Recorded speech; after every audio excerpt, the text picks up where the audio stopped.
My daughter forgot to hang up the phone. I heard, "It's time for him to go to a nursing home. He's a burden." I didn't say anything, but at that moment, something in me broke. I sold the house for $890,000. They came back from a business trip, smiling, but there was a surprise waiting for them. The keys did not fit the door. They found a note on the doorstep, and after reading it, they started screaming. And then I realized they wouldn't just leave it alone. This was just the beginning. Before we continue, please subscribe to the channel and let us know where you're listening in the comments. The phone rang just as I was scraping the last of the meatloaf from my plate. Ellen's meatloaf recipe, though mine never tasted quite right without her touch. I glanced at the caller ID and smiled despite myself. Caitlin. "Dad, how are you holding up?"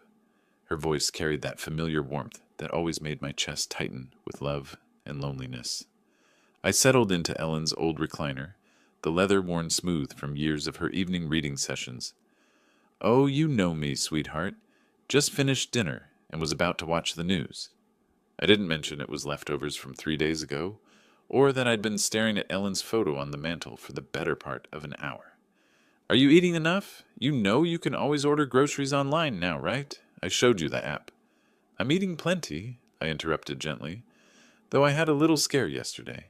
Forgot to turn off the burner under my coffee pot. Good thing I smelled it burning from the living room."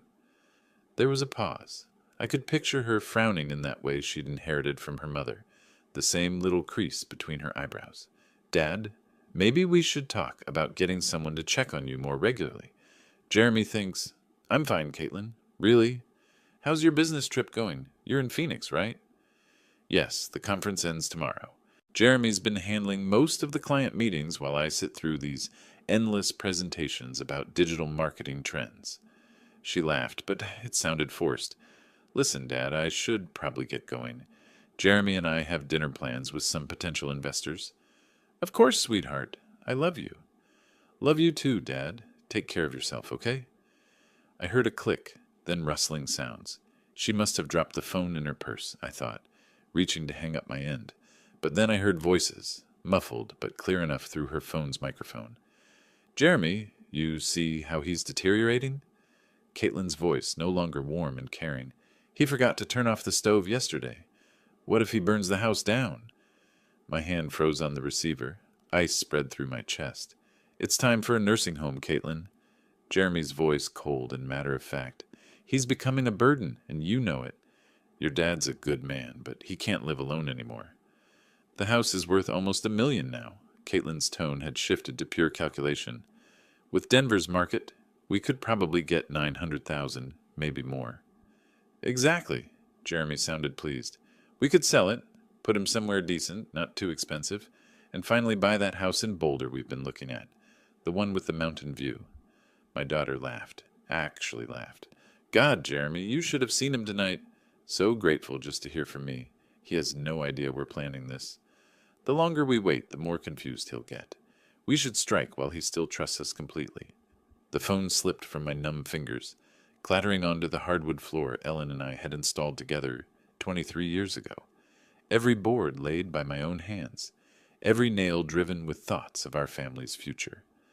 I sat in the sudden silence of my empty house, staring at Ellen's photograph. Her eyes seemed to bore into mine with an expression I couldn't quite read. Disappointment? Warning? Or maybe just the terrible knowledge that comes to those who've already left this world. The grandfather clock in the hallway, Ellen's anniversary gift to me 15 years ago, ticked steadily in the growing darkness. Outside, the first spring crickets began their evening song in the garden Ellen had planted, and I still tended. Something cold and hard settled in my chest, replacing the warmth I'd felt hearing my daughter's voice just moments before. My hands, weathered from decades of construction work, slowly curled into fists. They thought I was a burden. They thought I was confused, helpless, ready to be managed and discarded. They were already spending my money, already planning their new life in my grave. But I wasn't dead yet, and I wasn't nearly as confused as they believed. I don't know how long I sat there in the dark, Ellen's face watching me from the silver frame on the end table. The house felt different now, as if the walls themselves had heard my daughter's betrayal and were holding their breath. My legs felt unsteady when I finally stood to turn on the lamp. The warm light fell across the living room we'd furnished piece by piece, each item chosen with care and saved for with sacrifice. The burgundy sofa where Caitlin used to curl up doing homework, the coffee table I'd built in the garage, sanding it smooth while she played at my feet. I walked to the kitchen and opened the drawer where I kept old receipts and papers. My fingers found the folder I was looking for without conscious thought. 20 years of financial records I'd never thrown away because Ellen always said, "You never know when you might need them." University of Colorado. Tuition receipts. $48,000 over 4 years. I remembered those double shifts, coming home with concrete dust in my hair and plaster under my fingernails. Ellen would have coffee waiting and would massage my shoulders while I paid bills at this very kitchen table. "Roy, you're working yourself to death," she'd said one night, watching me calculate how to afford Caitlin's spring semester. "She deserves better than we had, Ellen. She's smart enough for anything." Ellen had kissed the top of my head. "Just don't give her so much that she forgets to be grateful." I should have listened. God, I should have listened.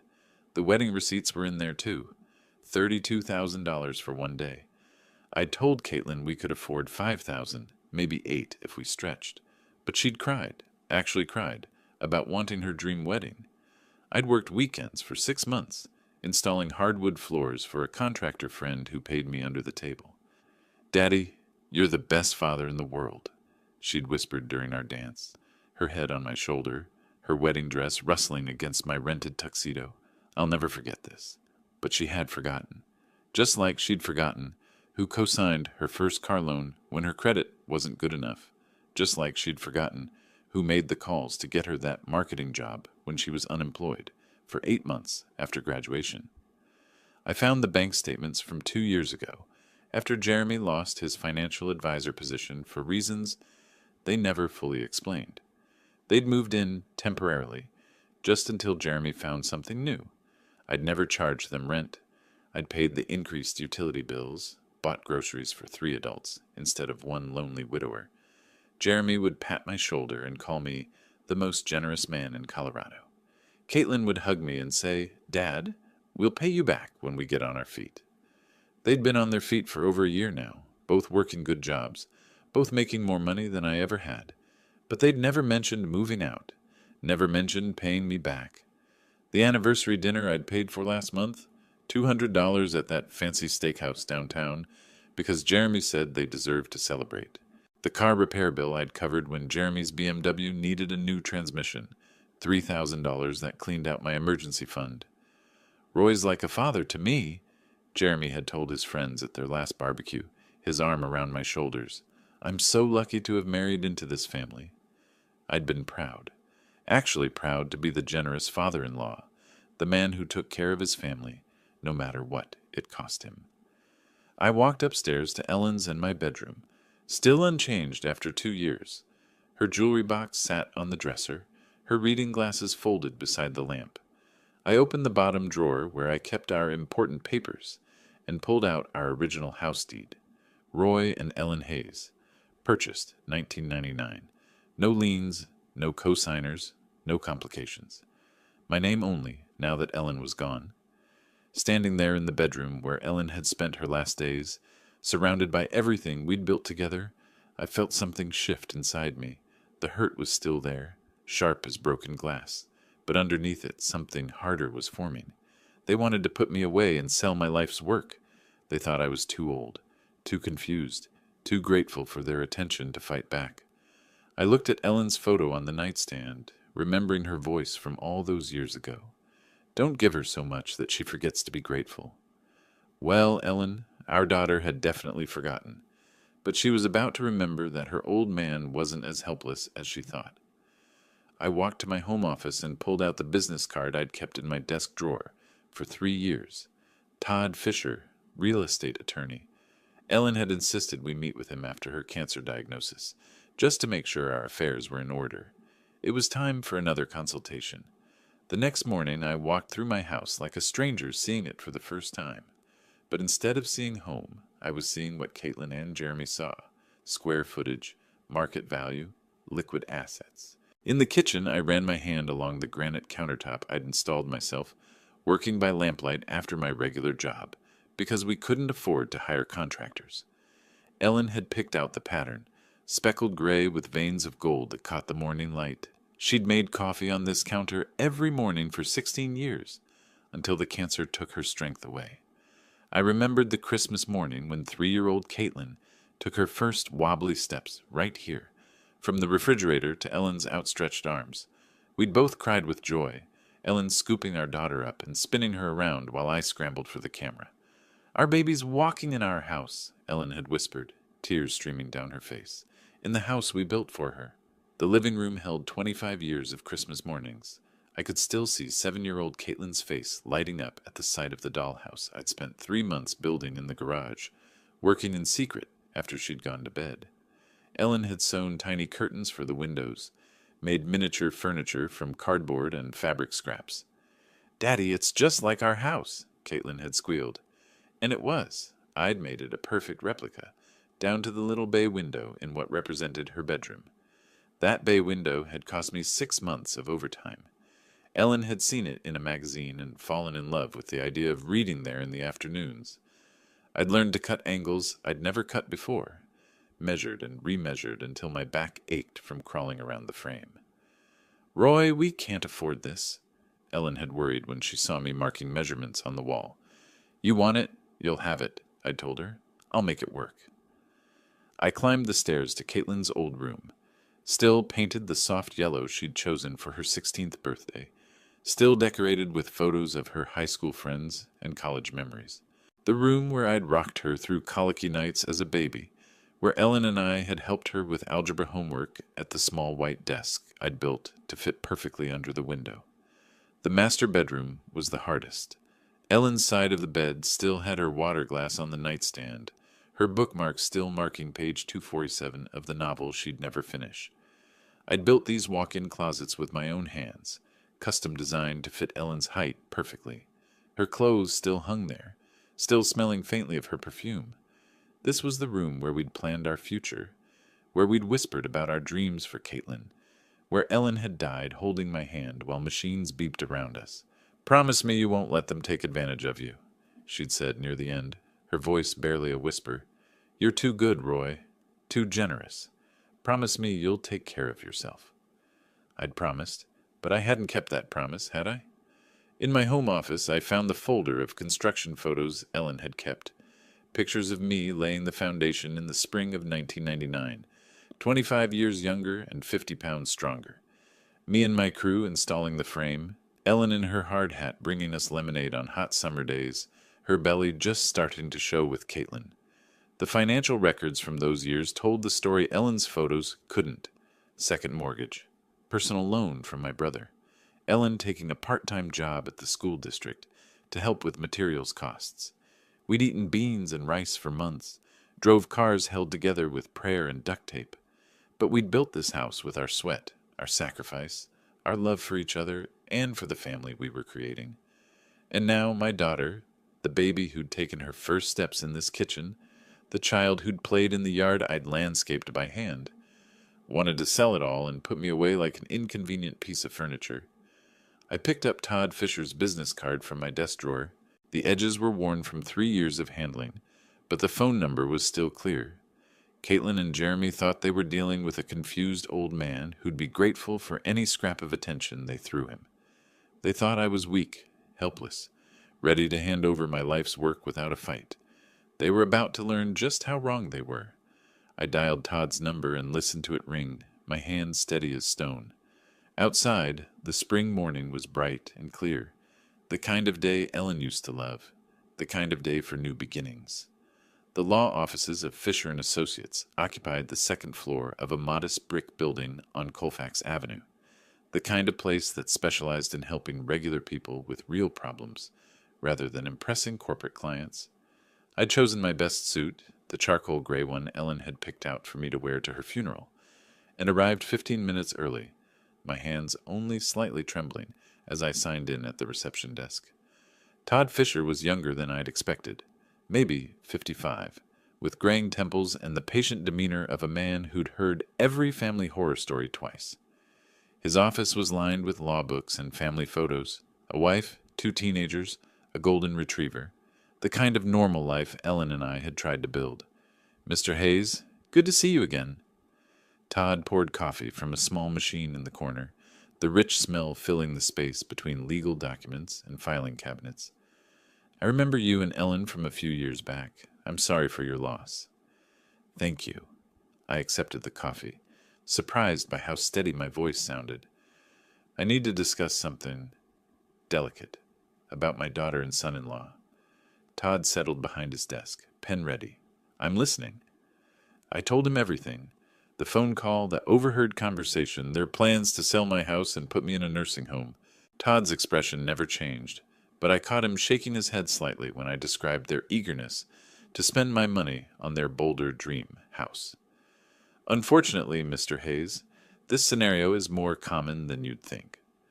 Todd set down his pen and leaned back in his chair.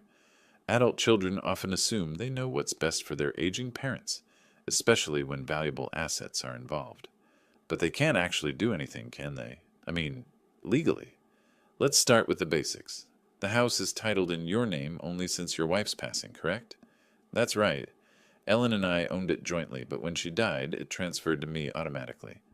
"Then legally speaking, your daughter and son-in-law have absolutely no claim to your property.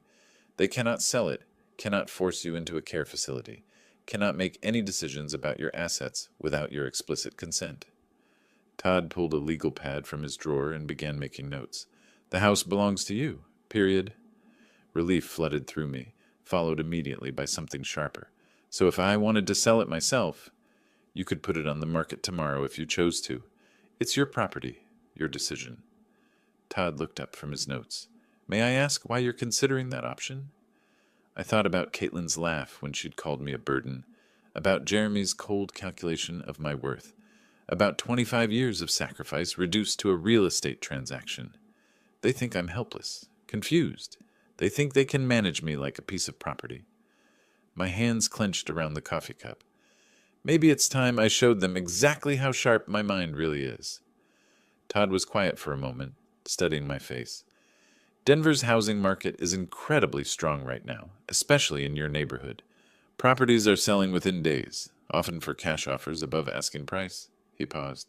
"If you were serious about selling quickly, before your daughter and son-in-law return from their trip, how quickly could it happen? With the right buyer, and there are plenty of investors looking for properties like yours, we could have a sale completed within a week, maybe less." Todd leaned forward. "But Mr. Hayes, this is a major decision. Once you sell, there's no going back. I built that house with my own hands, Mr. Fisher. Every board, every nail, every custom detail. I know exactly what I'm doing."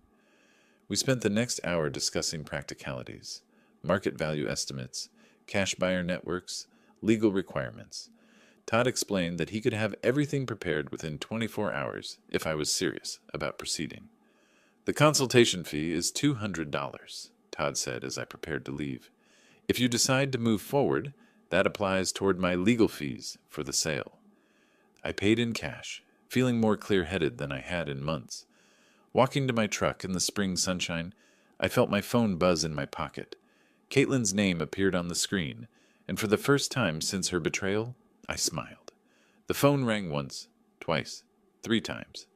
I could picture her in some hotel lobby in Phoenix, probably checking her watch, wondering why her grateful old father wasn't jumping to answer her call. Let her wonder. Let her and Jeremy make their plans about my future, my house, my life. They were in for the surprise of their lives. The phone kept ringing as I climbed into my truck, Todd Fisher's business card secure in my wallet, and a plan forming in my mind that would teach my ungrateful daughter exactly who she was dealing with. I had built my life from nothing once before. I could certainly tear it down and rebuild it on my own terms. The phone finally stopped ringing, but I knew she'd call back. She always did when she needed something from the old man. This time she was going to get much more than she bargained for. By the time I reached my driveway, confidence had replaced the tremor in my hands. Todd Fisher's words echoed in my mind. "It's your property, your decision." 25 years of doubt and second-guessing had lifted like Denver fog in the morning sun. I was unlocking my front door when the phone rang again. Through the window, I could see it buzzing against the kitchen counter where I'd left it. Caitlin's name glowed on the screen, and for the first time since her betrayal, I smiled. Let her stew for a moment. Let her wonder why her grateful old father wasn't scrambling to answer. I poured myself a glass of water, took a deep breath, and picked up on the sixth ring. "Dad, there you are!" Caitlin's voice practically sparkled with artificial enthusiasm. "I was starting to worry when you didn't answer earlier." "Sorry, sweetheart. I was out running some errands." I kept my tone warm, grandfatherly. "How's Phoenix treating you?" "Oh, you know how these business conferences are. But listen, I have the most wonderful news." She paused for dramatic effect. "Jeremy and I have been planning something very special for you." I gripped the phone tighter, my knuckles going white. "Oh?" "We want to treat you to a vacation. You deserve some rest and relaxation after everything you've been through since Mom died." Her voice carried that practiced sympathy I now recognized as manipulation. "There's this beautiful place we found. It's like a resort, but with medical staff on hand, just in case you need anything." A resort with medical staff. My jaw clenched so hard I thought my teeth might crack. "That sounds lovely, sweetheart. You really didn't need to go to such trouble for me." "Nonsense. Your family." Jeremy's voice came through the background. He must have been listening on speakerphone. "We've already made all the arrangements." "When were you thinking?" I managed, knowing full well they wanted me gone before they returned to claim their inheritance. "Well, we should be back by next Friday," Caitlin said. "We were hoping you could be ready by then. Just pack some clothes and personal items. You know, the essentials." The essentials. Not the photo albums Ellen had lovingly arranged. Not the furniture I'd built with my own hands. Just the essentials for an old man being shuffled off to die. "Actually, Caitlin, I have a surprise for you too when you get back." "Oh, Dad, what kind of surprise?" She sounded genuinely pleased, probably imagining I'd signed papers or made their job easier somehow. I walked to the bay window I'd built for Ellen, looking out at the garden she'd planted, the porch swing where we'd spent countless evenings planning our future. "It's something I've been working on since our last conversation. I think you'll be very surprised." "You're so sweet, Dad. We'll talk about everything when we get home, okay? Get some rest, and we'll take care of everything else." Sweet. She called me sweet while planning to steal my life. "I will, sweetheart. I love you." "Love you too, Dad. See you Friday." The line went dead, and I set the phone down with hands steadier than they'd been in weeks. I walked to my home office and opened my laptop, the screen glowing to life with possibilities I'd never considered before. My fingers hovered over the keyboard for just a moment before I typed, "Real estate agents, Denver." The search results filled my screen like ammunition in a war I was finally ready to fight. I'd always been methodical. 25 years as a construction engineer had taught me to research thoroughly before making any decision. Tonight, that methodical nature would serve a different purpose.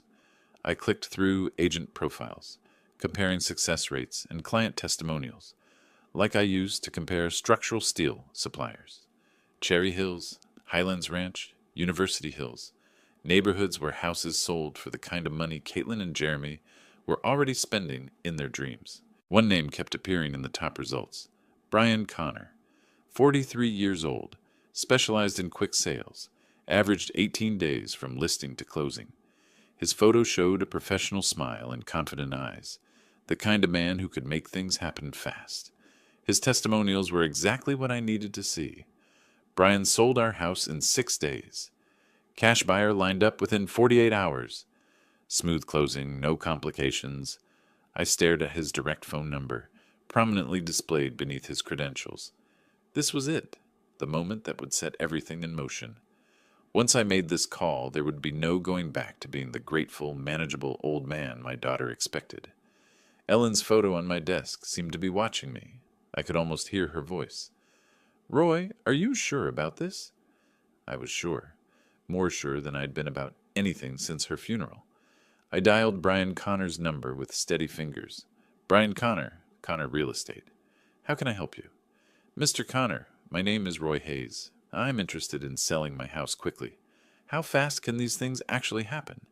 "Well, Mr. Hayes, that depends on several factors. But with the right property and pricing strategy, I've closed deals in as little as 10 days with cash buyers. What kind of timeline are you looking at?" 10 days. My heart hammered against my ribs. 10 days? That fast? Absolutely. Denver's market is incredibly hot right now, especially for well-maintained properties in established neighborhoods. Can you tell me a bit about your house? I looked around my kitchen, seeing it through a buyer's eyes for the first time. Two-story, 3,400 square feet, built in 1999, Cherry Creek area, 3 bedrooms, 2.5 baths. I've maintained it well, did most of the work myself over the years. Brian's voice sharpened with interest.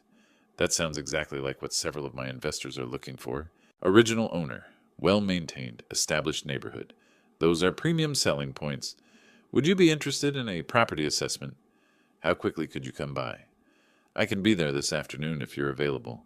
Say 3 o'clock? I glanced at the clock. It was just past noon. 3 o'clock works perfectly. Let me give you the address.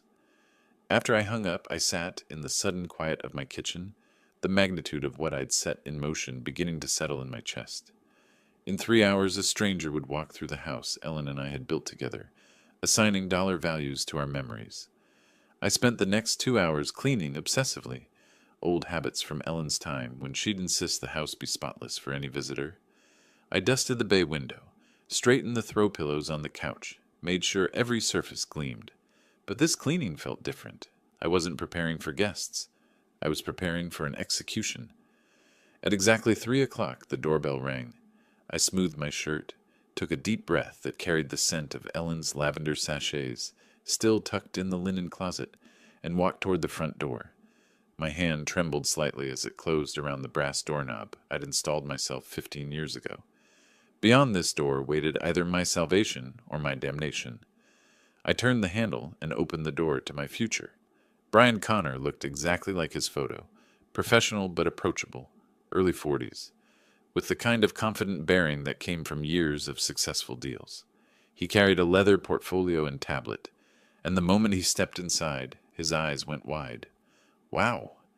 He stopped in my entryway, his gaze traveling up the crown molding I'd installed by hand to the hardwood floors Ellen and I had selected together. Mr. Hayes, this is exactly what I was hoping for. I watched him take in the details, the way the afternoon light streamed through Ellen's bay window, the seamless flow from living room to dining room that I'd achieved by removing a load-bearing wall and installing a beam. His appreciation was genuine, professional. You weren't kidding about maintaining this place. He pulled out his tablet and started taking photos. These hardwood floors throughout, original? Installed them myself in 2001. Ellen wanted something that would last, so we went with 3/4-inch solid oak. I found myself falling into the familiar rhythm of discussing my work, proud despite everything that was happening. And this kitchen... Brian stopped at the granite countertop, running his hand along the edge. Custom installation?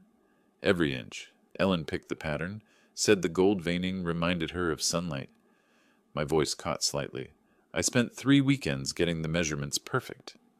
Brian was typing notes on his tablet, photographing the custom cabinets, testing faucets and outlets with the thoroughness of someone who knew what buyers wanted. Mr. Hayes, I have to be honest with you. In my 15 years doing this, I rarely see properties maintained to this standard. I'm an engineer, was an engineer. I believe in building things right the first time. It shows. He gestured toward the living room. May I? I nodded, following him as he admired the open floor plan, the built-in bookcases flanking the fireplace, the way Ellen's decorating choices had turned our construction project into a home. This bay window, custom work. Built it for my wife. She wanted a reading nook. I could picture her there with her mystery novels and afternoon tea, her reading glasses perched on her nose. Brian was taking measurements now, his excitement barely contained. Mr. Hayes, I need to show you some comparable sales. He pulled up listings on his tablet. Similar properties in this area have been selling for $850,000 to $920,000. My chest tightened. That was more than Caitlin and Jeremy had estimated in their cruel conversation. But given the condition and custom features of your home, I'm thinking we price it at $890,000. That should move it quickly while getting you top dollar. $890,000. I sat down heavily in Ellen's reading chair, the numbers spinning in my head. That much? I managed. Mr. Hayes, you're sitting on a gold mine. Properties like this don't come on the market often, especially not in this condition. Brian's voice carried the confidence of someone who knew his business. I actually have an investment group that's been looking for exactly this type of property. What kind of investment group? They specialize in high-quality rental properties in established neighborhoods. They pay cash. No financing contingencies. No repair negotiations. They can close in 10 business days. 10 business days. Caitlin and Jeremy would return from Phoenix in 8 days, expecting to find their grateful, manageable father ready to be shipped off to their resort. What's the catch? Why so fast? Brian smiled. No catch. Cash means no loan delays, no appraisal contingencies that could kill the deal. They do their own inspections, but frankly, your house is in better shape than most new construction I see. I looked around the living room where Caitlin had taken her first steps, where Ellen and I had hosted Christmas mornings and birthday parties and quiet Sunday afternoons, reading the paper together. When would I need to be out? Standard contract gives you 30 days after closing, but they're flexible if you need more time.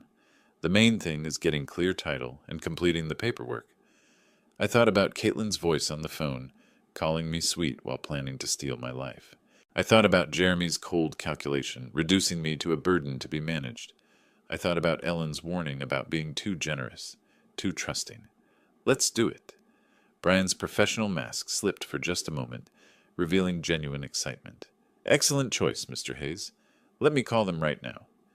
I watched him dial, heard him describe my property with the enthusiasm of someone who'd found buried treasure. Cherry Creek area, original owner, immaculate condition, custom features throughout. He ended the call with a broad smile.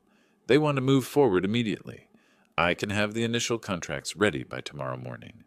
The sun was setting through Ellen's bay window, casting golden light across the room where I'd just agreed to sell 25 years of my life. But for the first time since that devastating phone call, I felt something that had been missing for too long. Control. How does 9 a.m. sound? The question hung in the air like smoke, and I realized Brian was waiting for an answer that would change everything.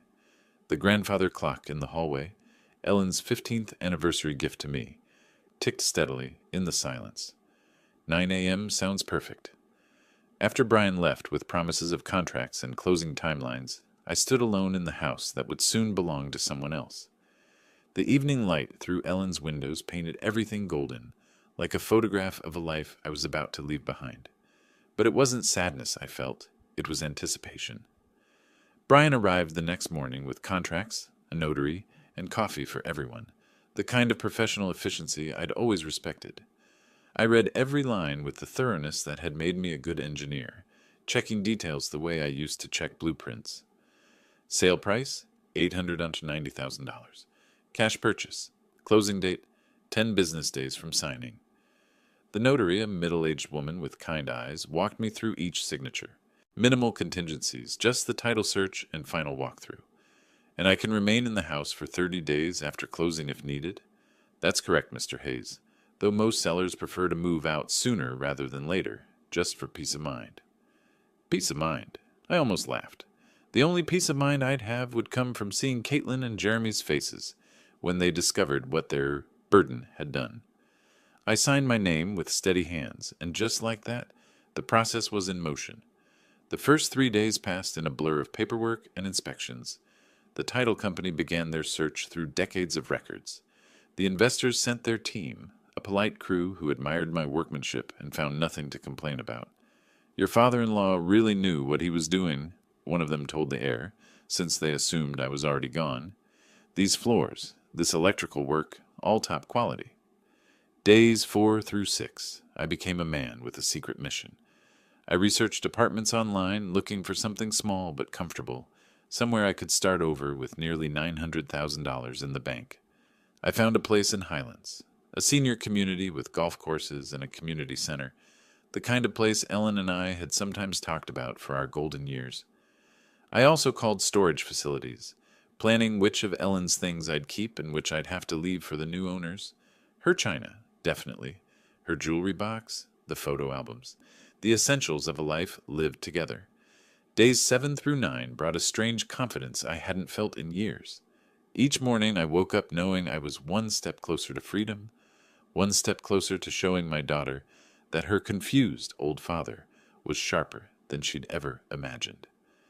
Mrs. Patterson from next door noticed the activity, asked about the inspectors and official-looking people. Just some work being done, I told her, hating the half-truth, but knowing the full truth would spread through the neighborhood before I was ready. On day 8, Brian called with final confirmation. Everything's on track for tomorrow's closing, Mr. Hayes. The buyers are thrilled with the inspection results.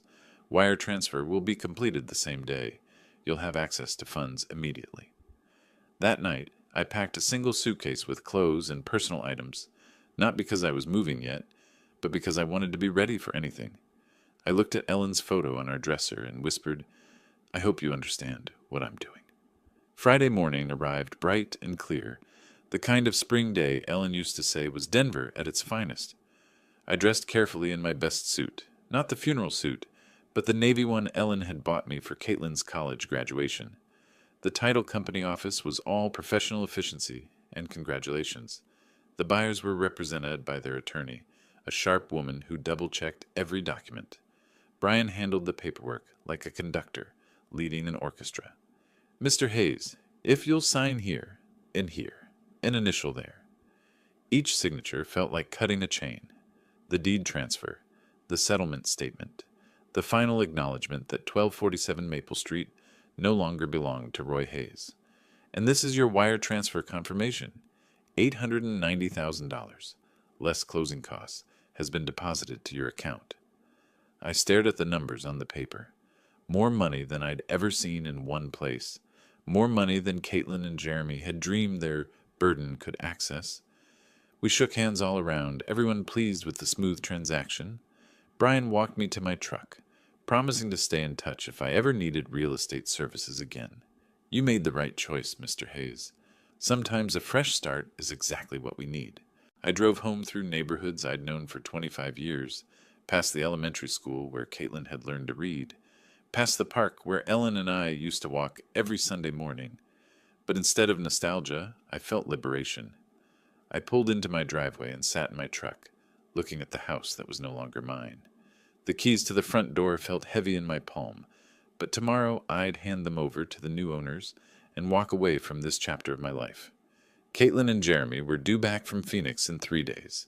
They'd arrive expecting to find their grateful, manageable father ready to be packed off to their resort. Instead, they were going to find an empty house and a lesson they'd never forget.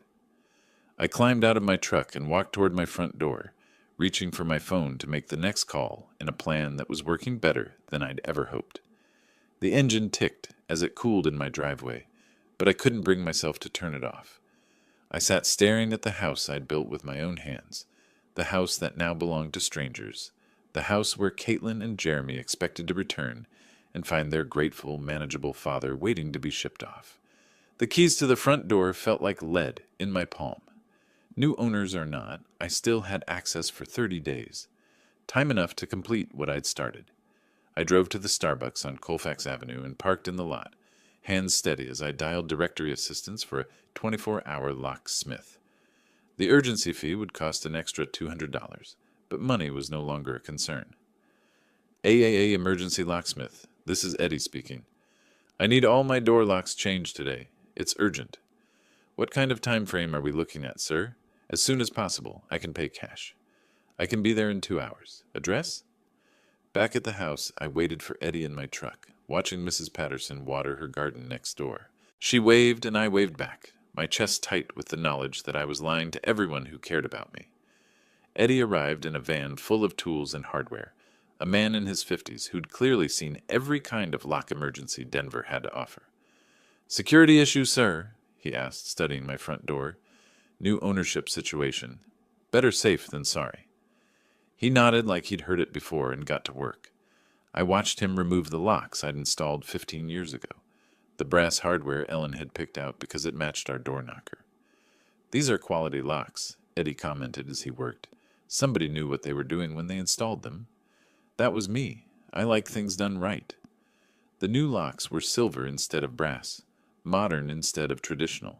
They clicked differently when Eddie tested them, a sharper, more mechanical sound than the old ones. Here are your new keys, sir. 3 copies of each, front door, back door, and garage side entrance. Eddie handed me a ring of keys that felt foreign in my palm. That'll be $450 with the emergency fee. I paid in cash from my wallet, knowing there would be no paper trail connecting Roy Hayes to this transaction.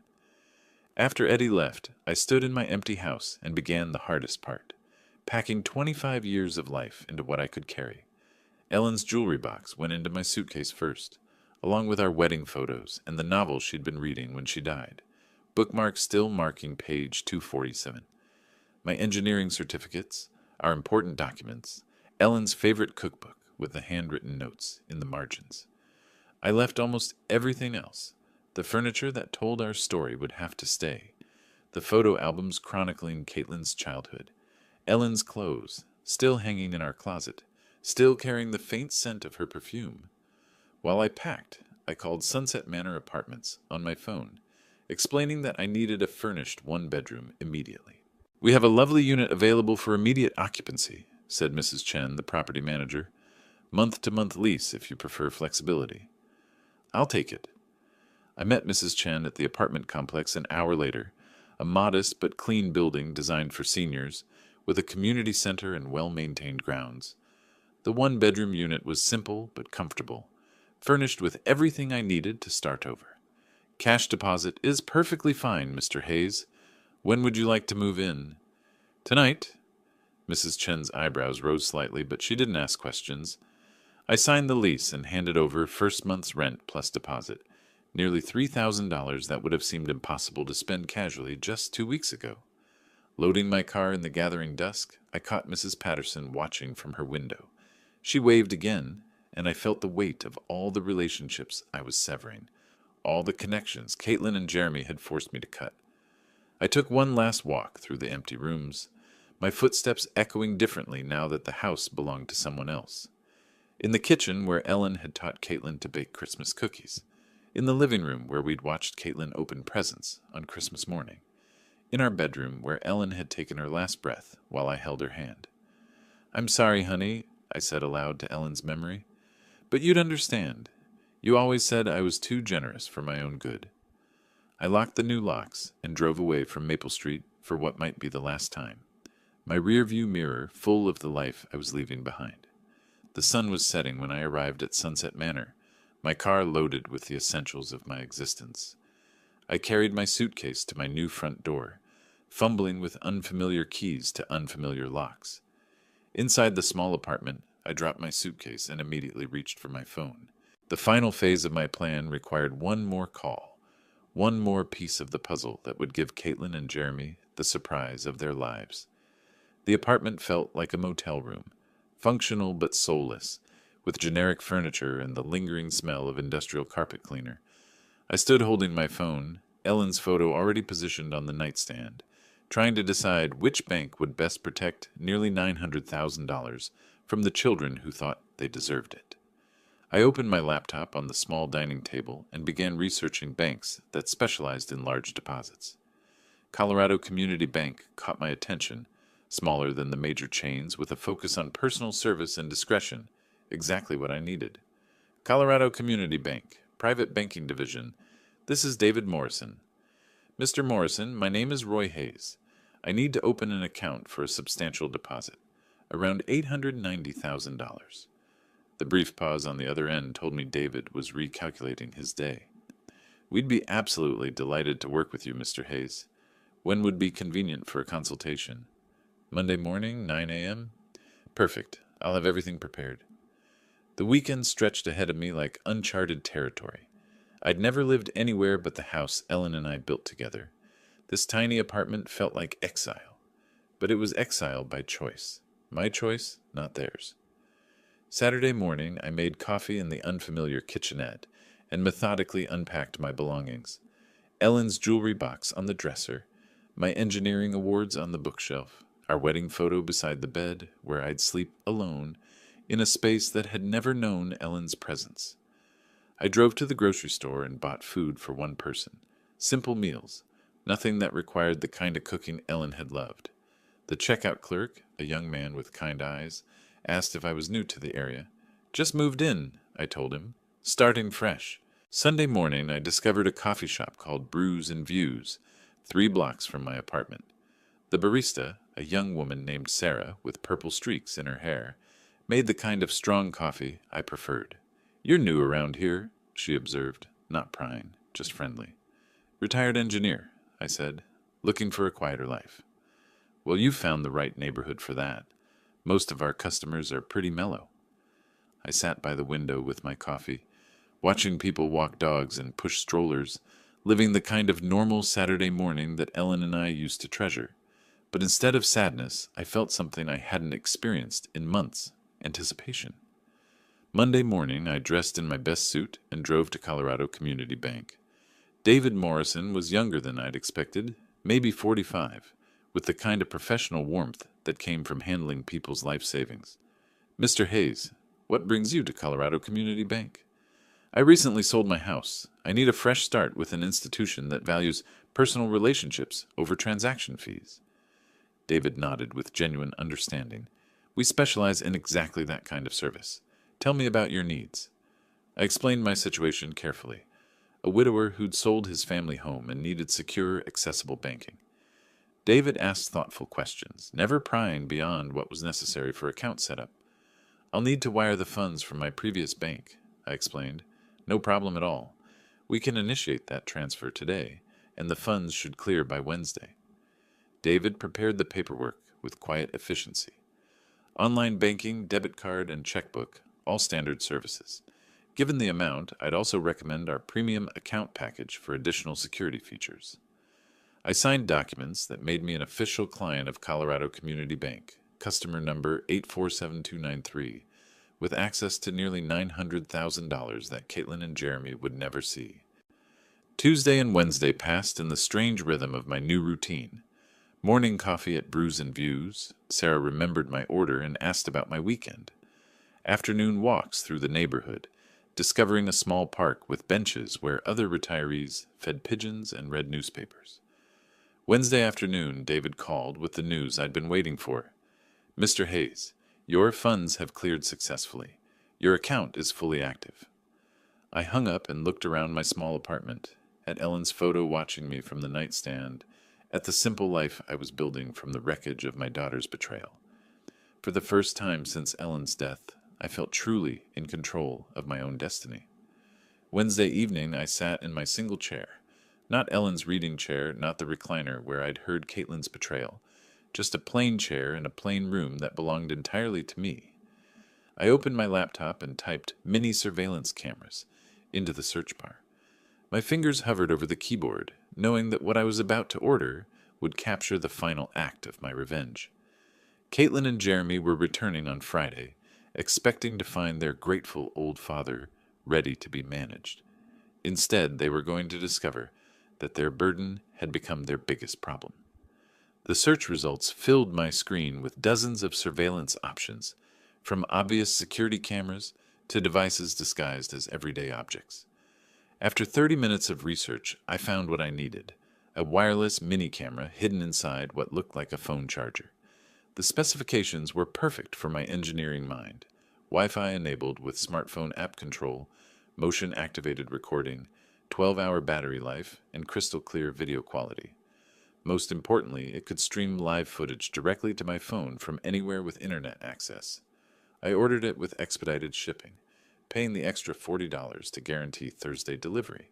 The total cost was $149, an amount that would have made me hesitate 2 weeks ago, but barely registered now. With the camera ordered, I turned to the next crucial element: the note that would explain everything to Caitlin and Jeremy when they discovered their keys no longer worked.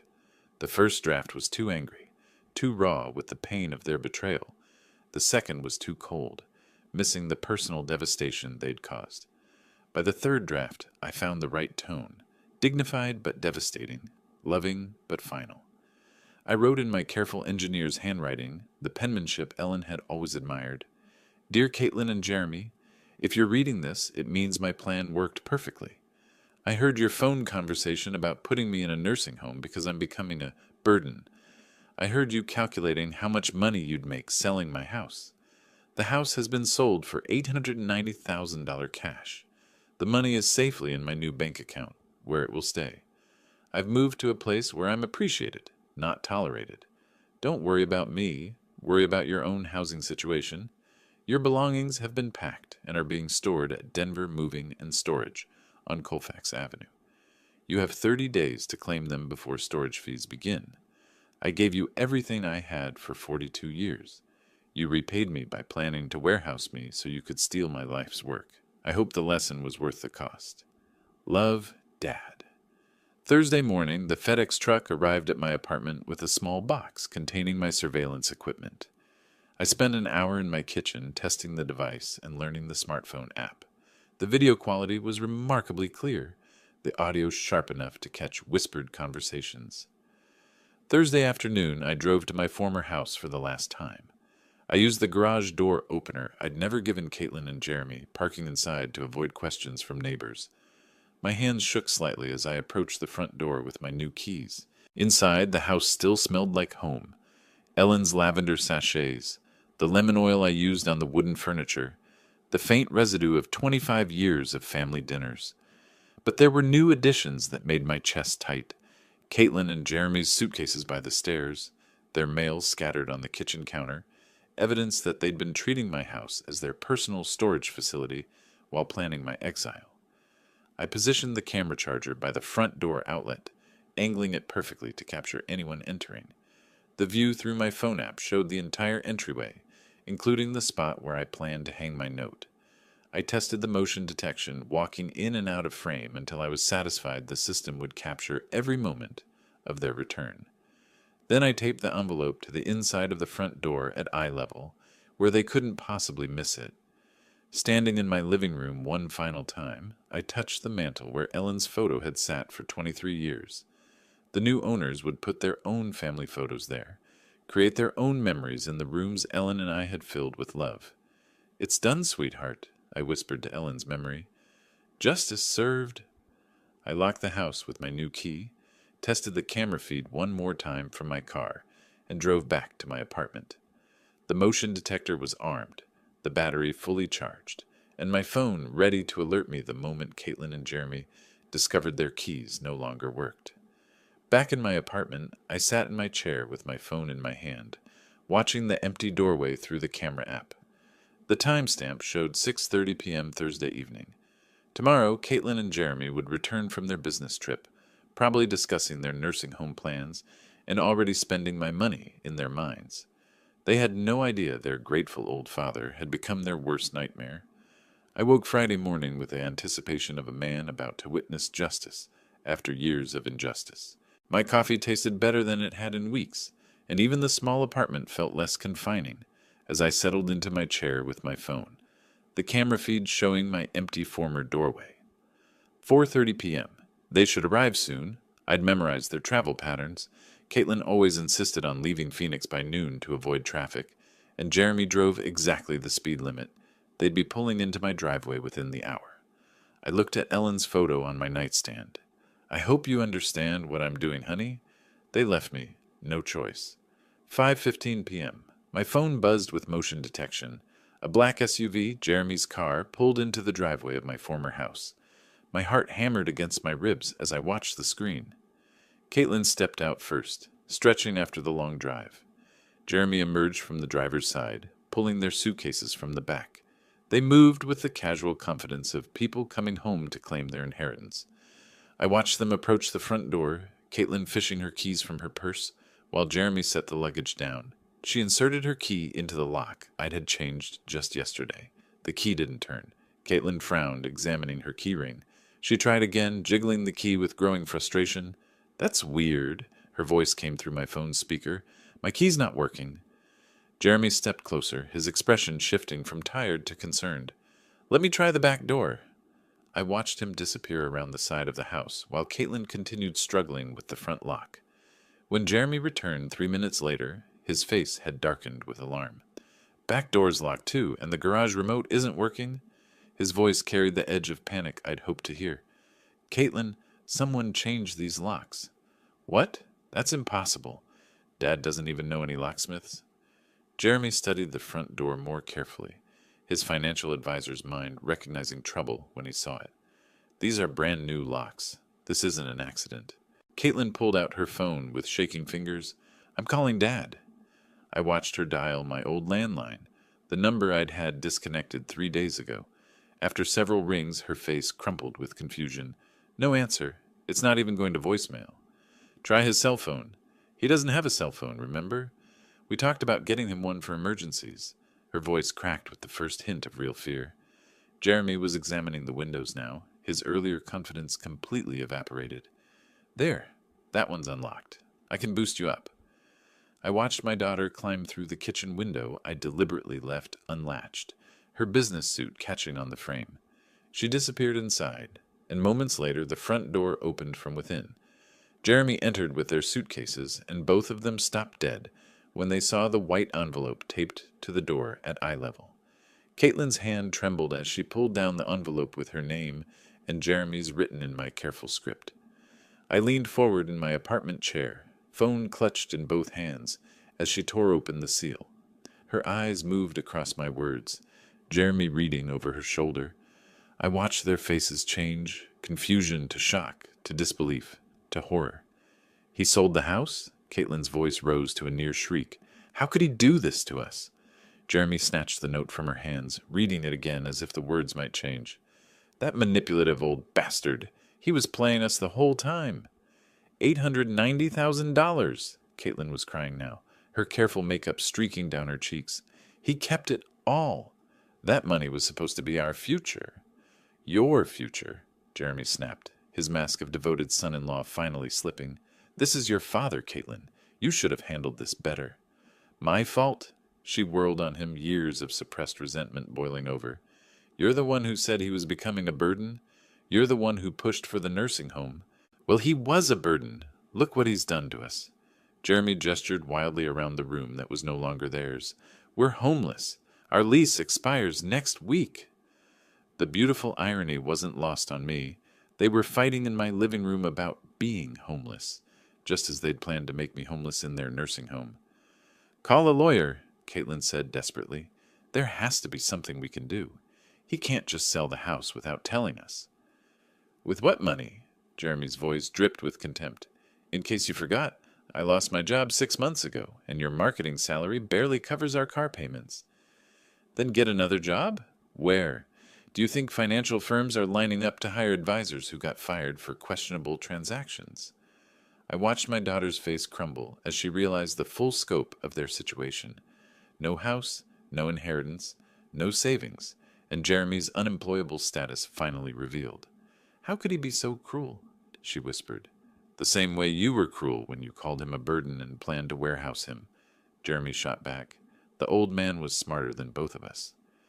Through my phone screen, I watched them collapse into my old furniture that would be gone tomorrow when the new owners took possession.